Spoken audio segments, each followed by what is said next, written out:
Изучать родной язык. Сегодня такая возможность есть у каждого жителя страны. Это право закреплено законодательно, в том числе в образовательных стандартах. Но общественность и учителя взволнованы. Обновленные нормы сокращают количество часов на изучение коми-языка. Как в республике будут сохранять главный культурный код, разбиралась Дарья Вологжанина. 193 национальности, 277 языков и диалектов. Все в одной стране. По данным ЮНЕСКО, на грани исчезновения почти треть национальных языков. А ведь их сохранение – одно из главных условий сохранения и самого народа. С каждым годом носителей коми-языка становится меньше. Поэтому на защиту такого культурного кода, как язык, встает и государство. Это прописано в стратегии национальной политики. Регионы России по-разному сохраняют родные языки. Где-то проводят олимпиады, дни письменности, издают книги, выпускают телепередачи и, конечно, обучают ему в школах. Мы видим, что язык угасает. Я сама с села, из глубинки, всегда с рождения это мой родной язык. И, конечно, мне как носителю языка обидно всегда, что все меньше и меньше встречаем людей, которые говорят на языке. Был период, когда люди стеснялись этого языка. Хочется, чтобы жители республики, живя на территории, понимали и знали важность этого государственного языка, были носителями и в гордостью, я думаю, могли сказать, что я из республики, я знаю этот язык.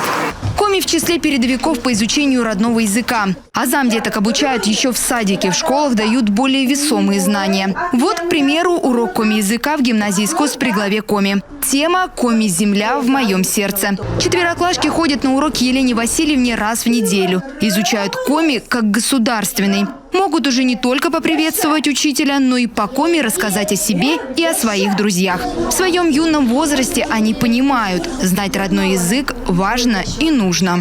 Мне нравится изучать коми-язык, потому что мы изучаем всякие разные интересные слова, изучаем многого нового. И мне это нравится, потому что я родилась в республике Коми, и коми для меня очень значимое слово. Я родился в республике Коми, поэтому, мне кажется, мне надо изучать коми-язык. Я хочу его знать, чтобы можно было общаться с какими-нибудь коми-людьми, которые живут в деревнях, например. Новость о том, что согласно новым ФГОС количество часов на изучение национального компонента сократится, общественность и учителя приняли болезненно. Случилось это 10 января, когда Федеральный институт стратегии развития образования опубликовал проекты образовательных программ. Уже на следующий день после их появления в Коми началось профессиональное обсуждение предлагаемых со стороны Федерации изменений. Участвовали в них учителя. Высказать замечания мог каждый. По их итогам в адрес Минпросвещения региональное ведомство дважды направляло письма с предложениями пересмотреть объем учебной нагрузки. К счастью, у нас есть право на некую свободу.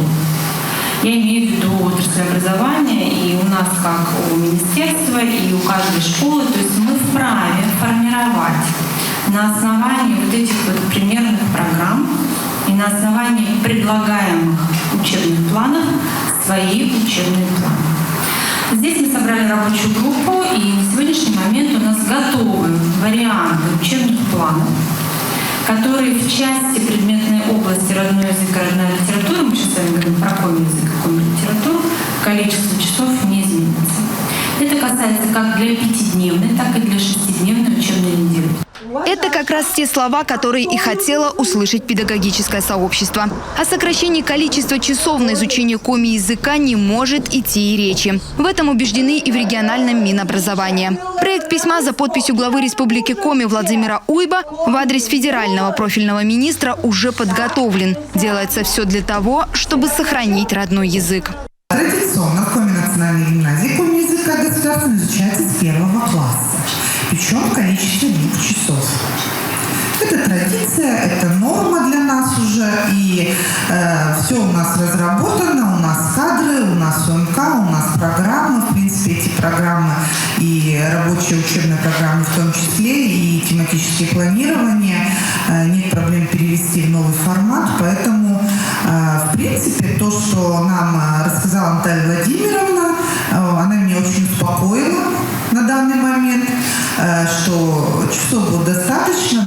Подчиниться новым федеральным образовательным стандартам все же придется, но пока только ученикам 1 и 5 классов. В профильном ведомстве уверяют, что этот переход никто не заметит. Сейчас в нашей республике все школы готовы к реализации учебных программ национальной направленности. Несомненно, важны и педагогические кадры. В республике 559 учителей коми-языка и литературы. Ежегодно 30% из них проходят стажировки, повышают квалификацию и участвуют в профессиональных конкурсах. Один из них как раз только завершился. Коми-велодыщи из года в годы выявляют лучших учителей родного языка. Здесь демонстрируются новые практики, инновационные подходы в преподавании коми-языка. Конкурс очень нужен. Это в первую очередь праздник. Это возможность учителям здесь собраться, встретиться, поделиться опытом. Это им просто необходимо.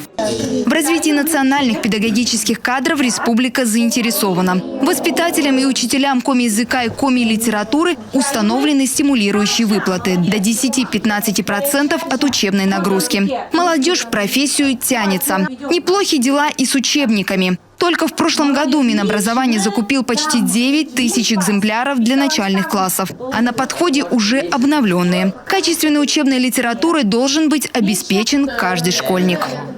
У нас есть автоматизированная информационная система, так называемая АИС-библиотека, и мы можем видеть, так скажем, все, что находится в библиотеке абсолютно любой школы в Республике Коми.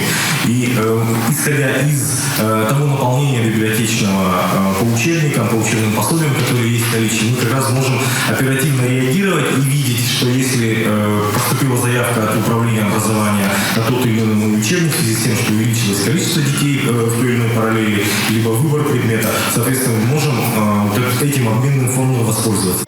Сохранение коми-языка – важное направление образовательной политики нашей республики. Начиная с малых лет в образовательных организациях деткам прививают любовь и тягу к родному языку. Коми-язык в школах республики продолжат изучать в прежнем объеме. Важно, чтобы это стремление поддерживали и родители. Только они могут выбрать, будет его ребенок учить коми-язык или, к примеру, коми-литературу. Анкетирование в школах проведут уже в мае. А пока региональное министерство ставит перед собой и образовательными организациями задачу по сохранению объема учебной нагрузки и сохранению коми-языка.